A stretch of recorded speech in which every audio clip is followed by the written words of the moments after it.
What's up, everybody? Hey, We're back.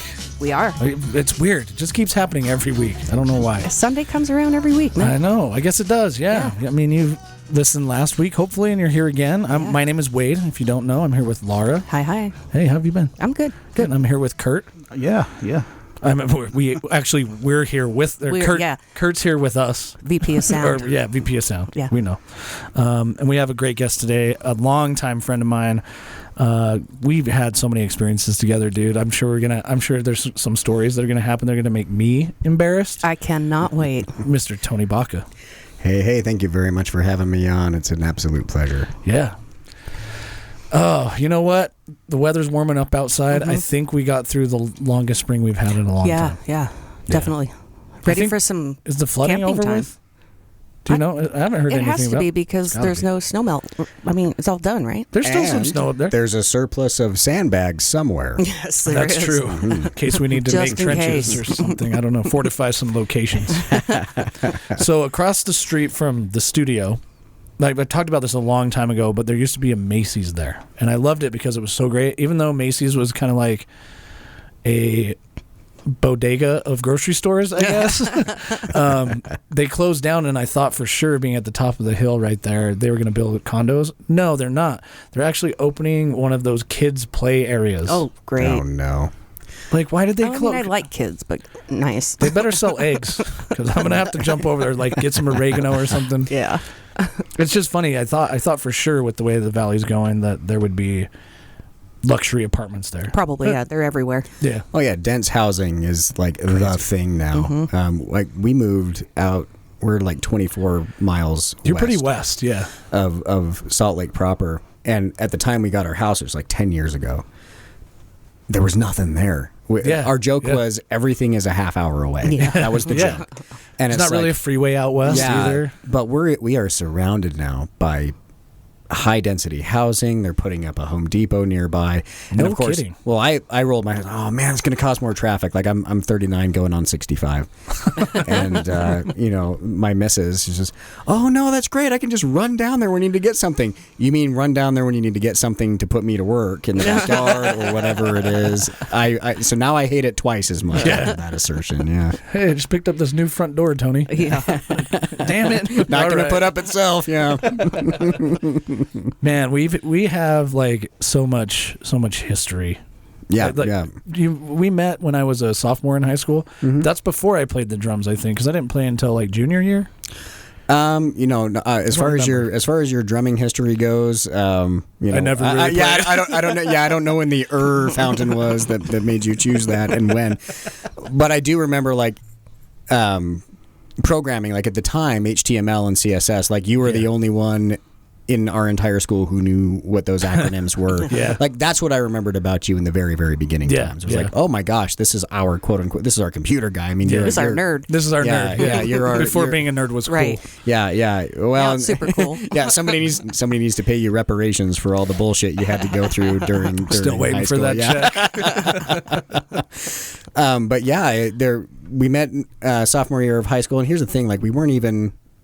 To my recollection, didn't really become friends until jazz band. If there's a if there's a nerdy comment to make, that's what. We met in jazz band.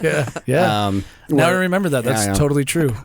Because I played. I think I've mentioned on the show, but I played the drum set or the drum kit, and the guy who played before me was a senior, so I got basically forced into playing everything: the jazz band, the school play, the pep band, anything. Yeah, jazz band doesn't have volunteers so much as it had recruits. You know, Did you get to go to jazz band camp? No, we went on like tour, I guess, but I just what I remember about jazz band camp is not sticking a flute anywhere. No, but I do remember waking up at like 4:30 or 5 in the morning, because we'd always have practice before school. Yep, it was a 6 a.m. thing, and I remember at Mr. D, it felt like 4 for me. I guess. When you're in high school, you drive. At least when I was, you drive a crappy car. Like my truck was 30 years old when I got it. An old 1970 Chevy C10. My dad thought it was the coolest thing in the world. I had a differing opinion. Of course. But you know you're in that time of your life when you're driving to jazz band at 6 o'clock in the morning, and there's no such thing as defrost on the truck I had. I had one, it just didn't work. Sure. So you got your hand out the window trying to scrape the windshield because you didn't let the car warm up because you slept in. That extra 20 minutes I took snoozing totally wasn't worth it. Yeah. And I don't remember. It's a good thing that happened in high school because I don't think I could do that today. Like wake up that early and then do a jazz band and then do all day at school and then go hang out with my friends after school. Yeah. I guess that's just the way your schedule was. I need a nap then. in the middle of all that. Remember we got into some like high school band debauchery where I think we were practicing for the school play or something. I don't remember. And we found out that our buddy couldn't lock his doors in his car. Yeah. Do you remember this story? We're such Were you mean? No, well, we were good-natured ribbing. It was good-natured ball busting. It was the best possible. I don't think the cops got called, but we basically put his car in neutral and pushed it to the other side of the school, so that when we all left practice, he would be like, "My car got stolen." Yeah, and it worked too well. Like the teachers got involved. Like, no, if your car really got stolen, and eventually we're like, "No, we just pushed it over there," and it didn't. In hindsight, in high school, you think that you're doing something that's really funny, but then when it goes a little too far, you realize, it's the shenanigans. It's the shenanigans, and I, to be honest with you, don't see all that much wrong. There wasn't. Yeah. I mean, we didn't hurt anybody. Anything from having a good-natured prank pulled on me to outright bullying like that. Those were the pendulums that I lived between. Being a short, scrawny kid during that time of my life, but. When you find out that it was one of your friends, it's like, oh man, you asshole! Like that's revenge, right? That's exactly. Yeah, you're planning the revenge, but like when teachers start getting involved, you just like you slink down in your seat, like, oh shit! I have to say something. Yeah, you get that feeling in your stomach that like your stomach drops, and you're like, I'm in deep shit. Did they call your parents? No, it didn't escalate that high. All right. Yeah. He was not happy. Well, your mom time, knows about it now. Yeah, my mom does listen, but I think I don't know. She probably won't be mad about that. I think she'd be like, that's something I would do. Okay. Well, and it's I don't know. I mean, maybe not, Mom. Sorry, I'm not speaking for you. No, so there was that part of it, and I think what made me sort of gravitate toward you as friends, like back then, it was Joseph and the Amazing Technicolor Dreamcoat. Like that was the school musical that we were doing. Yep, it was. And our jazz band instructor, it was weird and stupid and also kind of funny. I was also part of the choir, and the choir teacher needed all people. I need a huge ensemble. Like I think to him this was his Oscar moment, right? Yeah. He's going to earn a Tony Award for the High School Musical. Like, he was such a dickhead too. But here was the thing: it's like I wasn't having fun. I was totally not enjoying it. Yeah, and sort of like a savior from the mist came the jazz band teacher, Mr. D. We'll call him for right now. He was awesome, and he said, "Hey, so." How comfortable are you playing the music for Joseph and the Amazing Technicolor Dreamcoat? And I just kind of shrugged. I'm like, you've heard me in jazz band, sir. He says, well, it's very, very guitar-centric. It needs guitar. It must have it. He says, are you interested? And then the Tony got an idea. It's like, yes, if I accept this... Can I get out of I don't have to be ensemble. Exactly. Yeah. And that's sort of where I came in, but I mean that was where you and I really spent a lot of time together. But it's like I was a fraud. I didn't read one line of music.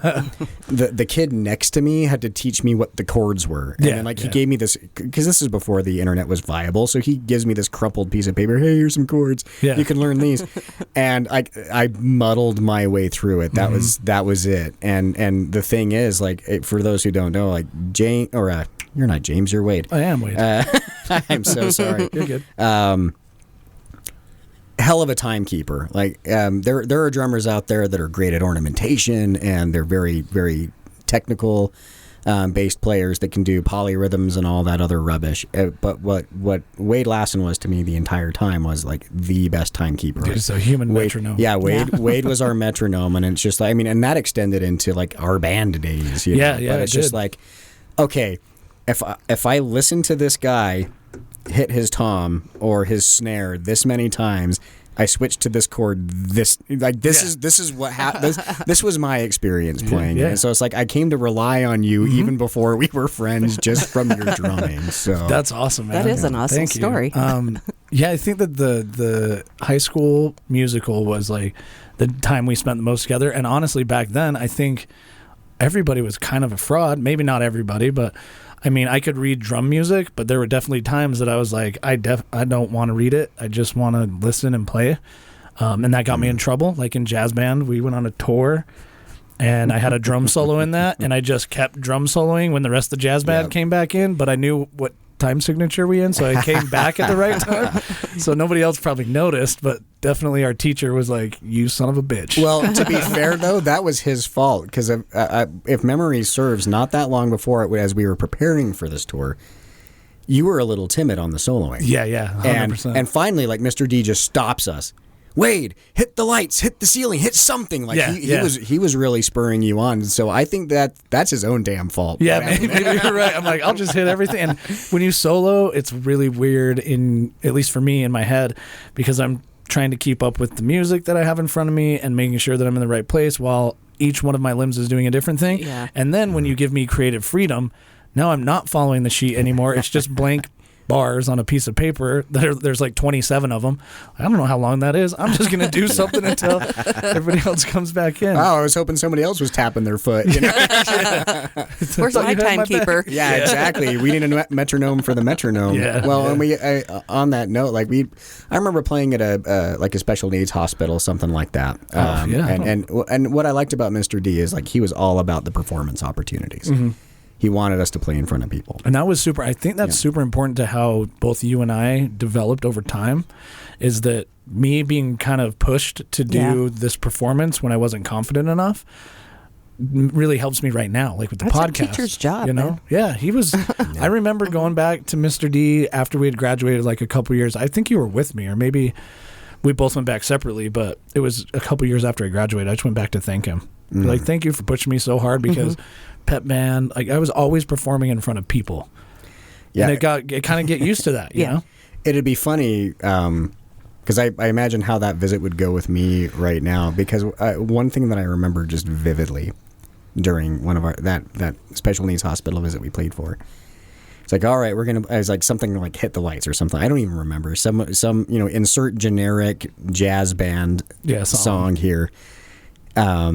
And he introduces it to the crowd, and he says, we're going to have the soloing stylings of Tony Baca. And I was put you in the spotlight. Well, but here was the thing, with no irony and no shame. I looked up at him. Okay, what key are we in? And he just laughed. He didn't even answer the question. He just laughed. I don't even remember how that went, but it would be interesting to go back up to him, remind him of that story. Thank him, as you did, for all of the years of tutelage and great memories, and then say, hey, so I gave up on guitar and went over to harp. And he'd probably say something like, yeah, that was probably a wise choice, or something like that. You said something earlier in the story that when we did the musical, we went from the ensemble to playing in the band, or in the orchestra, I guess we called it then, but the pit. The pit, yeah.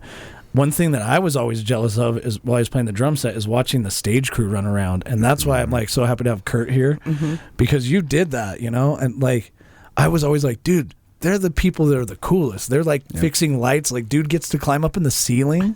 How cool. He puts a new gel in. Like, I don't know why I thought that was so cool, but and then the soundboard. It sucked, he says. Well, yeah. Like, after doing the podcast now with all these chords and the soundboard and everything, I know. It's not just turning knobs and pushing buttons. It's making sure you understand how all of that works, so that when you're in a live performance, kind of like we do now a little bit, if something goes out, like if Tony's mic goes out, you are prepared to just, okay, let's stop and we'll fix it real quick and we'll go again. Well, and segueing, into the, later stages of life, like, you get out of high school band, and then what's the next natural progression? Oh, we're going to play in a metal band. Which was, it was very well advised. I will make that assertion till the day I die. But you and I remember what it was like to have, like, not a great sound engineer doing sound checks and that, and not, and just like leaving it and then, fucking off somewhere to drink or have a cigarette or whatever, and then we would have a sound engineer. I think we played at Liquid Joe's. Yeah, a long time ago. And for like that dude was in that seat for all three bands. Yeah. And tweaking things as we were going, like as my voice started to wane over time. Like you can only put fry on your voice for so long before it's just done. And, he'd give me a little bit of a boost on the mic, and he was able to do that without getting any kind of any auxiliary noise coming from my mic'd cabinet and that kind of thing. So it's like, we joke, but it's like, Kurt's he's the 20% who's doing the 80%. No shit. And a lot of it is happening behind the scenes too. A lot of the work that Kurt has done, we've done when the show is not on the air, like the soundproofing.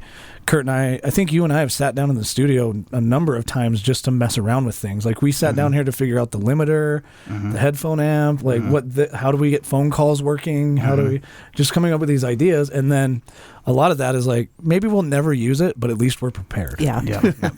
Which is cool. So thank you, Kurt. That's why you're the vice president. You know what? I like to take this moment to thank the man at the board. Yeah, absolutely. Man behind the curtain. That's why he's the VP of sound. Yeah, VP of sound. We're going to have to get you an intern one day that you can be like, go get me another mic. Yeah. It's falling apart. End up being another beer, though. That's why Kurt's the VP of sound, and I'm over here in these rubbish clothes. He's got his life put together. You actually look very nice today. I appreciate that. I wouldn't be dressed in a vest and a collared shirt if I wasn't, having to. Yeah, that's right. We'll get to that. There's a story behind that. But Tony, I've always known you as somebody that I've looked up to in the sense that you're basically willing to find something you enjoy and then you go after it. And just, you're kind of like me in the sense where when you want to figure something out, it's not okay to just like go 2 steps into it and be like, that's good enough. I kind of understand how it works now. You figure it out, and which is keep going, but I'm gonna squash your worldview on that here in just a second. Okay, but before we even go down that path, right after high school and everything, you went into the military. Right after high school. I think it was a few years. I don't know. 3 years after graduation, 3 or 4 years. Yeah. You got deployed to Afghanistan, if I remember correctly, and I remember being there with Tam, your wife, when you came back, which was such a cool moment for me. I think I cried. I'm pretty sure I cried because, like, Tony is one of those friends for the listeners and for Laura and Kurt. I think the last time that we talked, besides Del Taco a couple weeks ago, had been like a year and a half or something, and. Hey, you want to go get lunch? Hell yeah. And then we just pick it right back up. Yeah. Like nothing changes. Except for we've just been living life and we catch up and we're good. We have a pretty persistent bookmark in our timeline for our friendship. It's true. How was the military though? It's one of those things that it's the coolest job I ever had that I would never do again. Yeah. And what did you do in the military? I spent 7.5 years on the Army side, and I was a field medic on the Army side. And then, you get home, and we all kind of get into our little self-reinvention phases. Sure. So, we deployed. We were in Afghanistan. I think the total time it was 14 months or so. And then when we finally come back, like, some guys took up painting, some guys got out and grew their hair long and smoked copious amounts of weed that they claim killed Bob Dylan. And, some of us just like, for me, it was getting back into music and learning how to bartend, like all of the things that I always wanted to do. I'm going to do these things. Yeah. And then eventually that bleeds over into the career side. So, all right, well, I knew I was going to be a cardiac PA. I knew for a fact I was going to go into some kind of medicine after this was all over. Well, 12 months in the Middle East of actual field work will either enhance that or it'll take away from it. And for me, I got burned out on it. Oh, I bet. Yeah. And so it's like, all right, well, I got to find something different. Yeah. You know what? IT's a booming. Yeah. I like computers. I use them. And so I found I talked to a few people and I wound up switching from the Army side as a medic to the Air Force side doing cyber support. And it doesn't sound That sounds cool. Yeah, I was gonna say it's not nearly as cool as it sounds. Yeah, okay. You know, sort of like VP of Sound. Like Yeah. we dress it up a little bit to add some pizzazz to it. But that was the thing that completely transformed my life. Mostly for the better. But it's amazing what we know from the before times. Like how I know I'm going to be a cardiac PA. Heck, I might even go the distance and be an MD. I might get my doctorate. Yeah.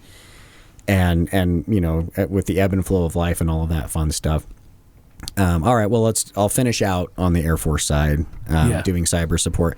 And I got to do some cool stuff. We did hurricane relief when Hurricane Maria and Irma rolled over the Virgin Islands. We responded to that, and that was actually pretty cool. I mean, what wasn't cool was like not having AC, being at sea level. It's 96 degrees, but like it was a cool mission.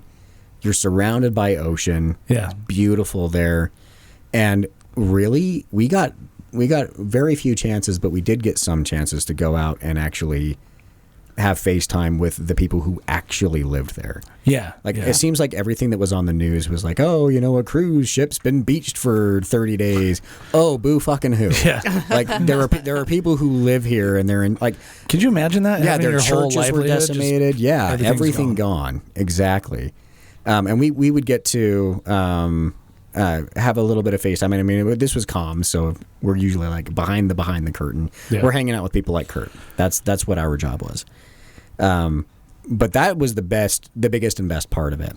And I got that for maybe 5-ish% of the time I was on the Air Force side. Yeah. I got it 90% of the time on the Army side. Yeah. Like handing a wounded child back to his grateful father. Yeah. Like that's for me anyway, that's big news. That's a big deal. That's crazy. Again, so it was the coolest job that I ever had that I'll never do again. Yeah.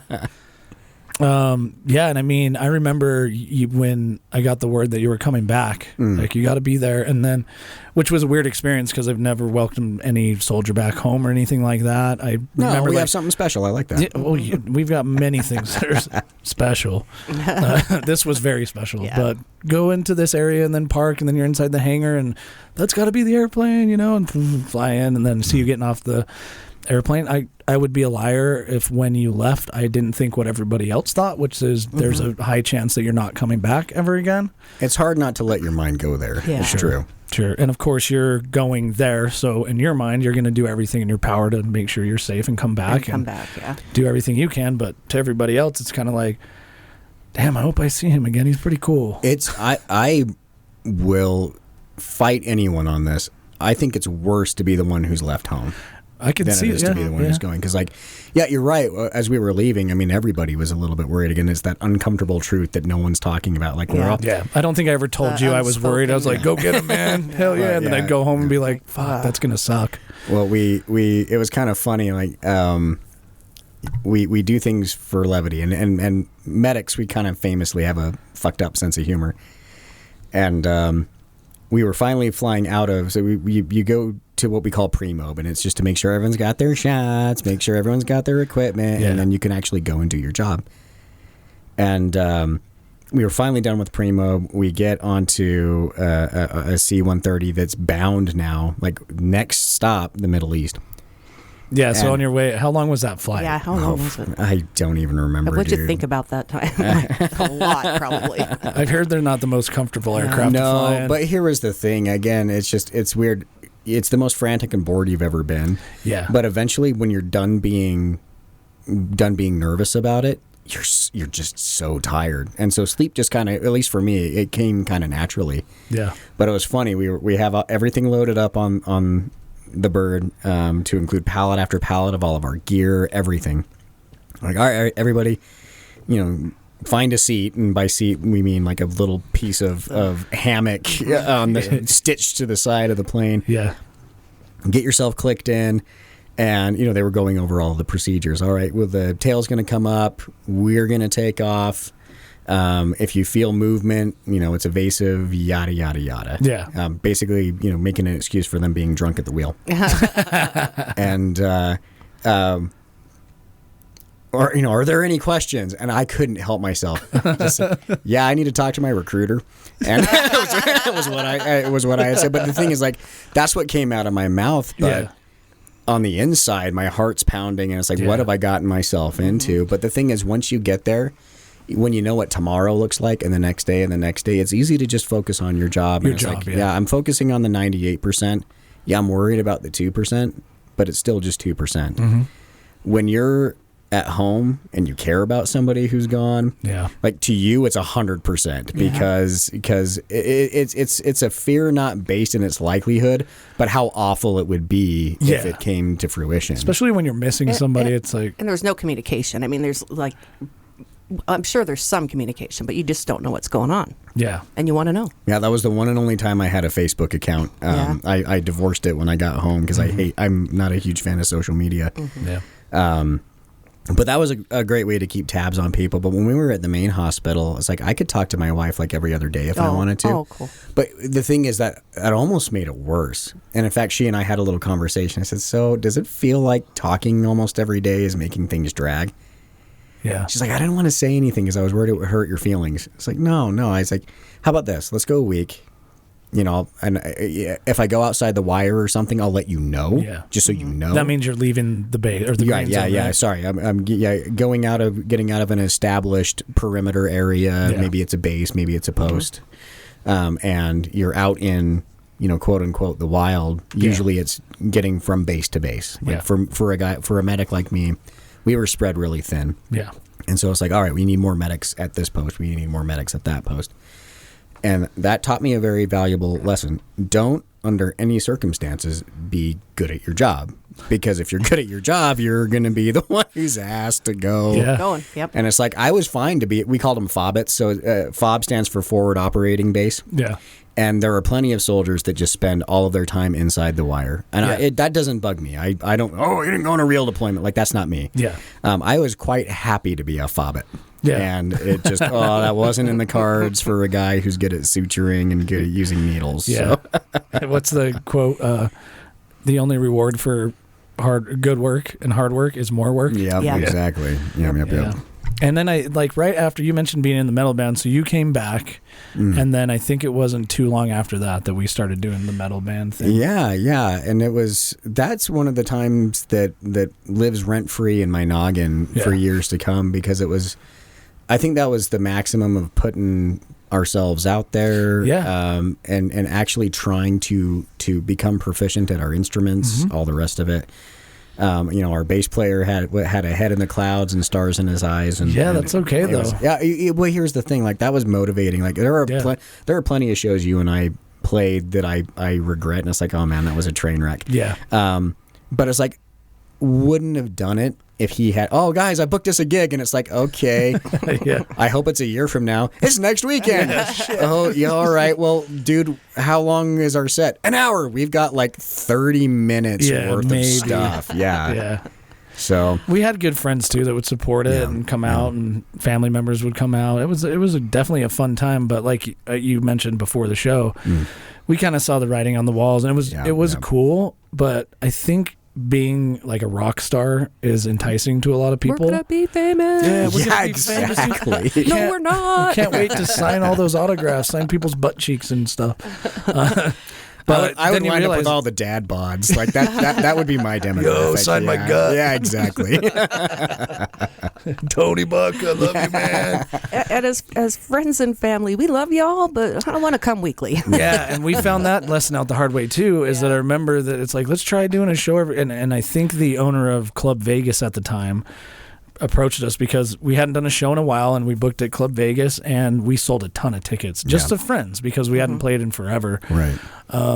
And he came up after the show, I think it was to you, Tony, and was like, hey man, I'm thinking about putting you guys like weekly. And we were like, I think I was hesitant. I don't really know if that's going to work out well, but let's just do it. Well, and I think I remember what I said, which is, if you want to hear the same songs every week, I guess, And we did it for a little bit, and then that was kind of like the end times. It was getting to the point where it was getting monotonous, and it takes so much practice to become like famous in that world. You have to do it since you're like even to not be famous. Like, I'm married to what I would call a legit musician, that's true. And it's like, she's performing all the time. She's got 26 students. She's working to quartets, one of which she owns, and it's like, I see all of the background work that gets done. It's like, you are grossly underpaid. Yeah. And I think at the time I was going to school for software development, so I kind of had to weigh the two things and be like, I love you guys.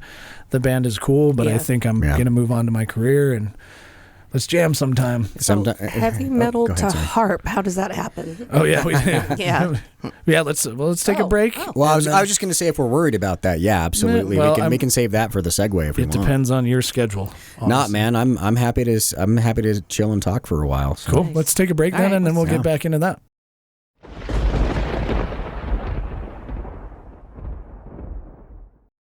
And we're back. Hey, second welcome half, back. episode 2something, right?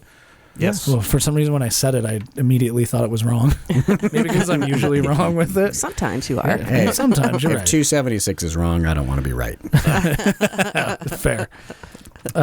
We had like a really random segue at the end of the break. We did. So I guess we need to. You went from playing guitar to playing the harp. Yep. And when I saw you last time, you had told me the story of how you got into the harp. Do you mind retelling that again? Because that's a good story. Yeah, I don't at all. So backtreading just a skosh, we were in that band, Approaching Zero. That was the name. Yeah, Approaching Zero. It was a physics joke. That's how cool we were. And you will keep a civil tongue, madam. Fuck you, Laura. What the fuck? But we've got a MySpace page. Yeah, okay? yeah. You geez. have. I bet you did. I think we still do. We were this close to SoundCloud, so pay proper respects. Okay, sorry. But yeah, we I guess that went on for about 2 years or so. Yeah. And it was metal bars around Salt Lake City. I think the last place we really seriously played was at a place called Gino's. Doesn't exist anymore. Yeah. And Wade and I kind of saw the writing on the wall, because it's like we knew the work that it took to like get signed and such. And so it was like the dream died for us probably 6 or 7 months before it did for anybody else. Yeah. Which is kind of a shame. It's like, why do we always got to be the ones who tell the kids there's no Santa Claus? We're not going to be famous. Yeah, exactly. That's not how it works.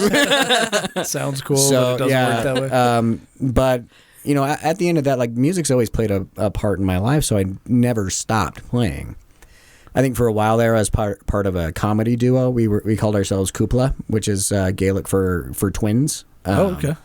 And it was a sort of like a Flight of the Conchords sort of deal, but nowhere near as good. It was that kind of thing. It was fun though, I bet. Yeah, right? it was a blast, but it was one of those things. It's like, this doesn't have that much staying power, and I guess that's fine. I'm not too worried about it. Yeah. And then, at 35, I'm doing a bunch of things new in my life. Like, it was weird to not be working anymore. It was weird to be going to school full time to get my degree. Yeah. Late bloomer there. And then finally, it's like, I had this routine where I would grab the cheapest breakfast sandwich they had on campus and the smallest coffee they had. And I'd go to the library. I had my normal spot, because most students weren't even on campus until around 7. I was there around 6:15 is when this ritual would take place. And I'm just sitting there in the library, and I've got my laptop up and I've got my notepad out, and I'm kind of getting ready for the day, and I'm looking at the rest of my week. And it was weird. Like, my finger wandered inexplicably over to the tab that had YouTube, and it never happens. Yeah. I clicked on the tab and I hit reload again. Inexplicable. I don't even remember doing this. And so random, I got this recommendation to listen to an artist called Amy Turk, a harpist. That's kind of funky. I'll hit play on this. So I'm sitting there, enjoying my tiny coffee and my shitty sandwich and listening to this harpist play her rendition of Plug-in Baby by Muse. Okay. But she's playing it, and also she would do percussion on the harp. And that sparked, it reminded me of how much I loved that instrument. And a flood of memories came back. And the first and foremost was, I was probably 10 or 11 at the time, maybe 12. my mom had a family friend that lived in the Idaho area, and I'm not talking Boise. I'm talking in the actual potato fields. Like, they were farm people. Yeah. And we drove up there. It took us 4 hours. I was 12, so that was like half my life. And when we get there, it's like the doors open. My mom and Aunt Kayla have a big hug. Now, this is a lady I've never met before. Yeah. And a flood of young boys just comes pouring. It's not a flood; it was 3. But at the time, like their energy level, they were happy to have guests. But these are rough and tumble kids who are used to playing in the dirt and wrestling on glass and shit. And I'm this timid kid who's just shown up here. It's been a forever road trip. Hardly there yet. Yeah, exactly. Hey Tony, you want to arm wrestle? Yeah. That's what's waiting for me at the end of this. Great, thanks, Mom. But when formalities were done, introductions were made, I walk into their house and they had a proper parlor, like our grandma's with a mint bowl sitting on some weird table. Nobody has a proper parlor these days. But they did. They did. And in that parlor, there it stood. A 6-foot tall, majestic Lion and Healy style 23 harp. Shit. In Now, the middle of nowhere. Well, the thing is, Aunt Kayla, she played, and apparently she played professionally. And again, I didn't know this at the time. That's crazy too, to think that they're like, I have to remind myself all the time that there's professional harp players. Yeah. There's a niche. I don't think that I ever see anybody playing the harp, but I don't really. I guess I'm just not fancy enough for that. Well, you have to be part of the yacht club. Dude, what if we hired Tony one time to play the harp in the background of a podcast? I got you covered there, brother. All right, let me know how much it costs off the air. I don't want to. Zero for you. Well, don't tell people. Okay. For you, I said. Okay. I covered my bases. Now they're all going to reach out to me and be like, it's zero for you. Hey, Having a wedding at the old. Can I get the good friend harp discount? Yeah, can I get a friend of a friend discount? I'm having my wedding at the Post Malone Raising Cane's. With special guest Machine Gun Kelly. But I wandered up to this thing because I'd never seen one before. Yeah. And I'm a 1.5 tall, probably taller, but that's how I felt. In the face of this seems so big. Yeah, and it's so big and so complicated. Like if I touch this thing or breathe wrong, it's going to explode somehow. And so I was just standing there. I don't even know how long, just looking at this thing. Just in awe of the harp. And just mostly out of curiosity. And Aunt Kayla comes by and she's like, "Do you want to play on it?" And it's like, I didn't say anything, but I was a very shy kid. It's like, at the time, I was like, no. Yeah, because you're trained to don't touch any of the expensive shit. Exactly. So is this a trap? Yeah, if we had a parlor, I wouldn't be able to touch anything. Right. Never mind something like You're just barely wrapping your head around the parlor, let alone And the as a harp. grown-ass man, you still wouldn't be able to. Yeah. I'm pushing 40 and I'm still afraid of parlors. That's absolutely true. But she was just cool this way. She sat me down on the bench behind it. And, for those who don't know, for a concert grand, you lean the harp into your right shoulder. Yeah. It doesn't rest on your shoulder, but that's the placement of it. And so she tilted it down.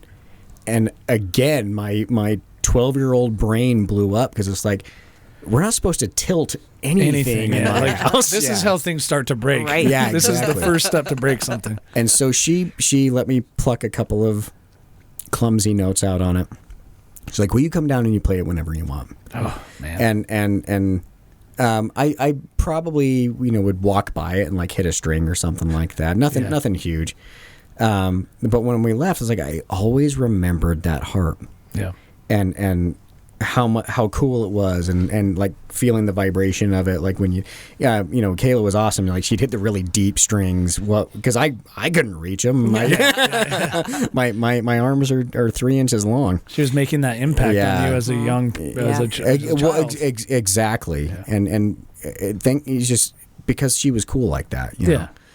And I remembered wanting to play and loving it, and it's like, oh my gosh, that harp was so cool. I love that harp. I want to play on that harp. Yeah. But reality starts to set in, and for 12-year-old me at the time, it's like, I'm a kid in the 90s, and Yeah. Harp isn't the coolest shit. yeah, well, and You don't go up to your dad, who's Sergeant Baca, and say, "I want to play the harp." Like there was it's a different world now, which is great. And here's the thing: like there's a vision we conjure up in our head in the West when we think harpist. We usually think, long flowing hair, super angelic, super angelic, fine boned. Like I'm none of those things. Some chick that's super hot. Yeah, exactly. I would argue that you are super hot, but no. I'm one of those two. And you're super. I am super. Oh man, there was an adjective in there. Damn it, I missed it. Anyway, you don't go up to your dad, who's way into the machismo. Yeah, you almost broke me there. Almost got it. Yeah. You don't go up to your dad who's way into the machismo. And this isn't a dig at my dad. Yeah. Like it was a different time back then. And the thing is like, he's a sergeant. He's rough and tough. Yeah. Well, it's like, and I had a brother, like my brother is 16 years younger than me. Like he and I were raised by the same dad, but two completely different dads. It's that kind of thing. Like you grow up, you learn, that's fine. And I'm insane proud of my dad, but it's like, there's no fucking way at age 12, I'm going up to my dad. I want to play the harp. And that was my own cowardice. You probably did want to do that, but in your mind, you're like, I know the response I'll get. Ass. Yeah. Well, and the thing is, he might benefit of the doubt. He might not have, but it's just like that was my own cowardice, my own insecurity, and so I put that to bed. Picked up the guitar instead. Sure. And that's what I wound up doing, and that scratched that itch. But then we fast forward to that morning with shitty sandwiches and small coffees, and I'm watching this harpist just go at it. Yeah. And I'm mesmerized. And I should be doing homework, but there's another video that she does. And there's another one and another one. Yeah. And before I knew it, I'm texting my wife saying, hey, so I was thinking of taking up the harp. I was thinking of maybe on my way home from school, I'll hit Summer Haze and talk to them about rentals. I don't think we ever mentioned this, though, but your wife plays the cello. Yep. She's the pro musicians in our house. I think, is it okay? She played in the Utah Symphony? Salt Lake Symphony, on as a sub for Utah, I believe, but mostly it's been solo, quartet, trio, duet work. Yeah. She's insane behind that instrument. She actually has a master's degree in cello performance, which I call a master's degree in self-flagellation and having your self-esteem shat on by teachers. Like that was the crucible that she went through. But she's the legit musician, and I'm glad you brought that up because she was an enabler. Yeah. In this way, so that was a very important detail. I appreciate that because I said, well, I'm going to look and talk to them about renting, and her response was, okay, but you better come home with a harp. Yep.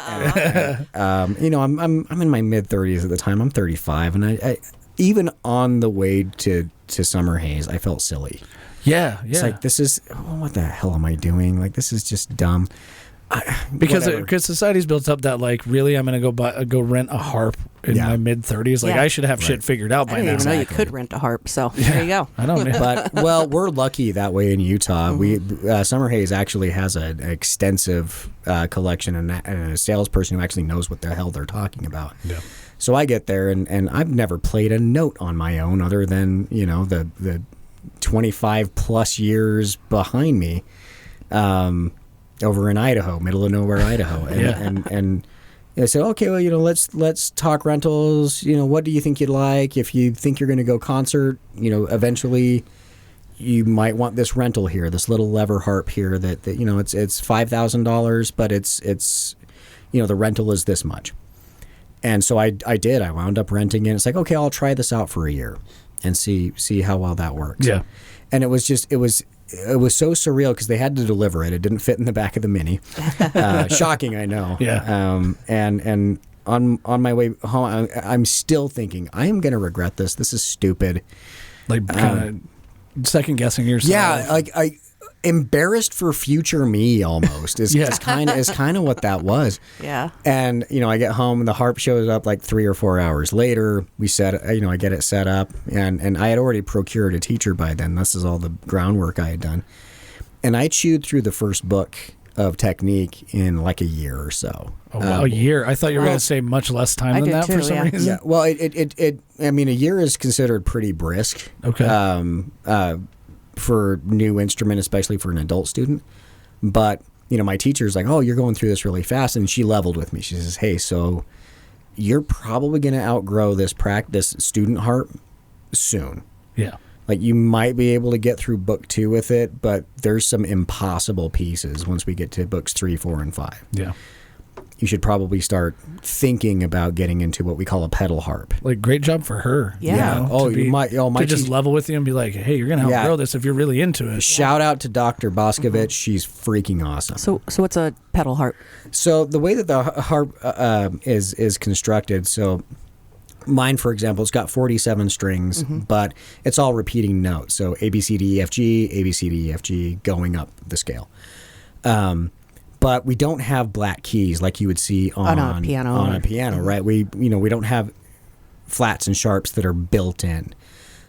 The way that we get around that is you have 7 pedals in where Seven? where your feet are. pedals. And how many strings? 47 strings. Okay. 47 strings Yeah. and 7 pedals. Oh, yeah. And not so- my gig. Yeah, so if I need a flat or a sharp, I use the pedals to flat or sharp the notes that are up here because my hands are busy. So it's the pedal that helps me change the pitch of the strings in real time as I'm playing. And that's what my teacher was alluding to. She says, your hands are going to be busy. You can't reach up and like just hit a lever to either flatten or sharpen the sound of your string. You're going to need to be able to change the pitch as you're playing in real time. Yeah. And again, I got all timid about it, and I told him, oh, my teacher thinks I might grow out of this sooner rather than later. And she enabled you, right? Yeah, and Yeah. she's like, well, she says, well, she's like, I think it was equal parts encouragement and belittlement because she's like, yeah, she says you should get that. You should have gotten one in the first place. Like it was one of those things, you know. And so now, I'm on a Kamak Athena, 6 feet tall, 90 pounds, and 47 strings, and Crazy. That is crazy. I'm playing weddings. I've finally learned proper notation and reading and all of that kind of stuff. And I have regrets. Like I should have, if I really wanted to play this, I should have voiced it back when I was a young kid. Yeah. Yeah. But here's the thing. I feel like it took a little bit more chutzpah, a little bit more courage to say, you know what, in my mid-30s, fuck it. I'm going to learn how to play this thing I've And always you're wanted to probably play. a little bit more dedicated, because you're older Yeah, and you true. can set time aside. When you're a kid, you get distracted by all the other inputs from the world. Which is good because I learn way slower now than I did back then. So. Yeah. So you got to take your time. Yeah, and it's been a bliss. In fact, it's my end game. To me, any job for me other than like something like voiceover work or voice acting like that, it's just a job. It's a means to an end. Yeah. It's a way to pay the bills, get out of debt, yada yada. Yeah. And once it's like, okay, well, once you're out of debt, what are you going to do? Well, I want to work on harps and I want to play the harp. It's like I picture myself as this, silver fox playing. Hell yeah. playing weddings and stuff like that. And I've already done a couple. Even though I'm at like the amateur level, but it was weird because it's like it's the instrument I always wanted to play, just never did. Yeah. To Yeah. answer Okay. your question. So what book are you on? Like, how many books are there? There's 5 for harp, and I'm just about done with 2. Oh, okay. Just because Cool. life happens and it takes forever for an idiot like me to get notes under his fingers. But I also add a bunch of shit. And my poor teacher. Well, she's very by the book, and she wants things to be played as they're written, that kind of thing. Yeah. And make sure that if I'm playing with improper technique, to make sure that it's on purpose. Like she's that kind of teacher. Again, she's freaking amazing. I love my teacher, but I go off the reservation a lot when I'm playing. So it's like in my head, Like, I kind of want to be down with the sickness. yeah, Can we play that on the harp? Well, that's yeah. Well, it's just like in my head, like if I'm just practicing at home and I'm not like working at it, I just want to get my fingers on the strings. When I walk up to my harp, I'm not in sweatpants and Yeah. an undershirt and a hoodie. I'm dressed to the nines, and there's a quiet audience behind me in my brain. This is why I love Tony, because when you decide to pick something up like that, you already have a lot of people just are like, I'll try it out, Yeah. and half-ass it. Tony, you're already way ahead of your vision. You know what I mean? You're like, I want to do this, but if I'm going to do it, I'm going to do it right, and I'm going to spend the time to do it right. Do you have it in a parlor? Or Not. We have a loft. It's A in the loft. loft. Okay, Yeah, that yeah. works, Almost as good as the parlor. Yeah, I would argue yeah. that a loft might be better. Better. A little Well, warmer. Acoustics better, maybe too. Yeah. A loft. Yeah, I'd love to say that I put that much thought into it. That's just where it fit in my house. He just put a thought into his outfit. Yeah, exactly. That's what I'm thinking about when I'm. But I mean, the long and the short of it is, it's like, okay, yeah, there's regrets from not doing something that I felt like I should have done before. But here's the thing: it's like, I think you have more time. Most people have more time than you think you do. So if you're out there and you're listening and you're wondering, man, I always wanted to take up piano. I always wanted to take up viola. Anything. But I'm too old. You know, the whole that whole Star Wars thing. Too old to begin the training. You're not too old to begin the training. You might be too old to become like a concert pianist. Yeah. But you're not too old to get your hands on the keys, play around with it, and do something for you. Like my goal for me, because my wife asked me this. Okay, well, what's your goal with it? Is it just to play it? It's like, well, I will call it a win if somebody will pay me, a stranger will pay me 2 hours for 2 hours worth of playing. Like, to me, that's what perfectly acceptable goal. That's what success looks like. Looks like for me. And you'll love it the whole time. Yeah. I know the way you are. You'll be like, this is my goal. This is great. Well, and that's the thing, is it's like, with as weird and kind of uncomfortable as the world can get, it's like the one thing that's not tribalist, the one thing that's not political in my life is my harp. Yeah. And I can just sit there and I can play music on it. And it was kind of funny. I was talking to I think it was one of Tam's students. She's like, oh, I think the harp's way cooler than the cello. Now, they're a preteen, so it's like their mind's going to change 60 gazillion times between this year and next. Mm-hmm. So it's like, oh yeah, the harp's pretty cool, but the cello's really cool too. But for anybody who's like, on the older side, or they know what they want to play, it's like, oh, well, I play this, but I think that's the coolest instrument. It's like, then what the fuck are you doing? Yeah. Play the thing you think is the coolest. Have fun with it. Yeah, exactly. And I think when you're young, that's hard to wrap your head around, is that you think you have built up in your head that something has to be cool. But really, it's kind of like you're building your own brand when you grow up. Mm-hmm. Whatever you think is the coolest, just go make it the coolest thing ever. Yeah, and have fun doing Think of like Lindsay Sterling doing her violin, but she mixed it with like EDM, like that's dubstep. crazy. Yeah. She made the violin cool. She did. In her own way, Well, that's not the only way to make the violin cool by any means. Well, and here's the thing, though. It's just like, ownership of your own preferences and just doing the shit that you want to do. Yeah. And it can be a little bit hard because, like, oh man, I got a mortgage, I got a job, I got this, I got that. I'm not saying get a divorce, sell your house, and see, give up everything for the harp. See what kids are going for on the black market. That's not what I'm saying. What I'm saying is, like, if you can fit it into your life and make a go of it, and it'll bring you a little bit of joy, even if it's just to mark that box. I've always wanted to do X.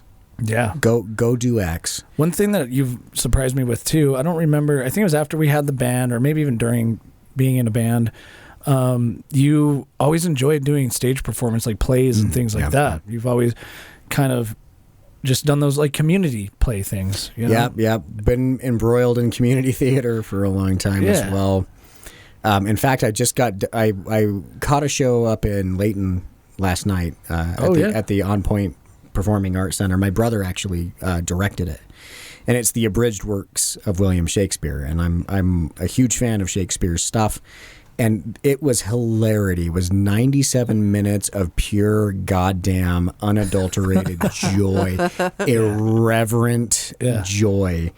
And, it reminded me, it's like, oh man, I should see who else is doing auditions and that kind of stuff. But it's like, you never went into like the acting world. It was always like the stage performing that you liked, right? Yeah.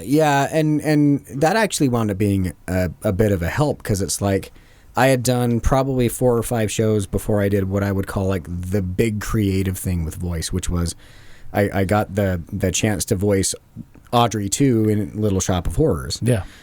For those who don't know, it's the talking, human-eating alien plant. Mm-hmm. A bit flamboyant, which I am here for. But that didn't come until after I had done a bunch of actual stage work. So that helped you kind of blossom your side hustle, which is voice acting. Well, yeah, and that was the weird thing, because it's like when you're on stage, doing something like Midsummer or doing something like Addams Family, you are able to talk with your body. You can tell the story with your body, with your face, as well as your voice. Yeah. When it's voiceover work, it's all voice. The voice is what you've got, and you need to try to leverage it. And here's the thing: it's just like, you know where this is going, right? Well, I felt like I felt like a big shot because it was just like everybody else on the stage, like they're worried about costume changes, they're worried about blocking. Yeah. I'm on the side of the stage. I could practicing like your lines. I could have the script in my hand if I want to. Like I did memorize it, but it's like I don't even have to memorize this. And on some show nights, I won't say which ones. We're all backstage. I'm side stage. I got the mic in front of me. Didn't need the script, but it's like I just needed to be a place where I could see the puppet. Yeah. A guy named Casey was running the puppet. Way cool kid. So let's set the scene. You're on the puppet's on stage, but you're backstage seeing the puppet and voicing the emotion that he's controlling the puppet to do. Yeah, exactly. Yeah, okay. Like he would move the puppet's mouth up and down while I was talking. Yeah. And it got to the point where he and I were so in sync. Yeah. We're like midway through our run, I could be on the side stage, glass of whiskey, and looking down, and they let me do like the intros and that kind of stuff. Like everyone's sitting down, and the reminder to turn off cell phones and stuff like that. Yeah. Ladies, gents, and all good folks in between. That kind of thing. Yeah. And you could just ham it up and have a great time with it. And eventually, at the end, you wind up having a little bit of imposter syndrome. Did I really deserve that role? Was it really? Sure. People are nice to my face, but was it good? Did they actually think that did they think that I did as good as I feel? Yeah, it was like, what was it as good as I thought that it was, or that I felt that it was? And our director, I voiced this to him, and he was just a stand-up guy, and he says, I already knew what you knew, or I already knew that you knew what you were doing with acting. Yeah. And I needed that push. It couldn't just be a funny voice. There had to be something behind it. Like, there's a couple ways to say no shit, Sherlock, right? Yeah. But when you're an alien plant and you're being sassy and an asshole about no shit, Sherlock, that's the sort of thing that gets you where you need to be for those kind of hobbies. And so I guess the takeaway there is everything that you do helps culminate, right? It's another arrow for the quiver. Yeah.